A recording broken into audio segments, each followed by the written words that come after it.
Salamlar olsun. Salat olarak biz isti salat hazırlayırıq. Pendir kürəcəklər. Pendir kürəcəklər. Deməli tərkibi biz hələ bir ki sifarişdə hazırlananda o ölçünü, o qramajı deyirəm sizə.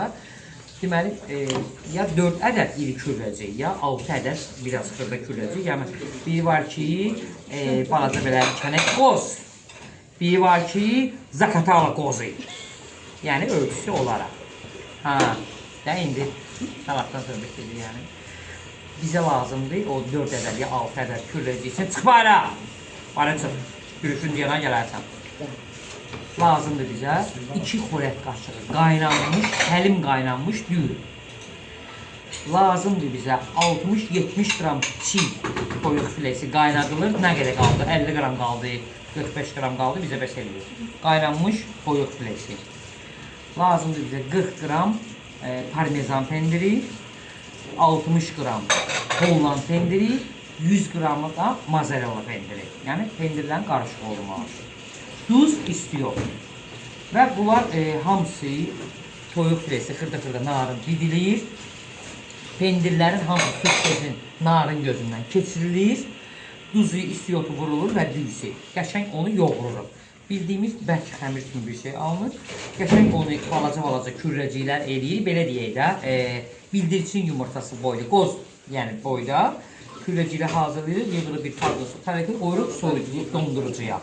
10 dəqiqə, 15 dəqiqə dondurucuda qalıb özünü tutandan sonra götürürük. Onu əvvəl una batırırıq, sonra yumurtaya batırırıq, sonra sufariyə batırırıq. Yenə yumurtaya batırırıq, sufariyə batırırıq, sonra bol yağda qızardırıq, amma güclü yağda yox. 150-160 arası olan yağda 3-4 dəqiqə ərzində bişməlidir. Həmən atıb götürəndə üzü bişəcək, içərisində pendiri əriməyəcək. Amma 3-4 dəqiqə ərzində istilik onun içinə də keçir və o pendirlər biz süfrəcdə keçirik. Əriyir, bir-birinə yağışır.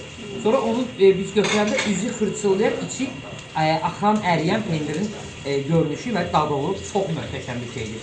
Və ona altına mix salat deyirik də, rukla ola bilir, kaha ola bilər, keşnişlər ola bilər, reyhan. Yəni bunların qarışığına az bir miqdarda, az doğal palçıq turşdurulur, yəni urut deyirlər. Azca vurulur ki, yalandan o dilimizdə pişmələri hiss edək.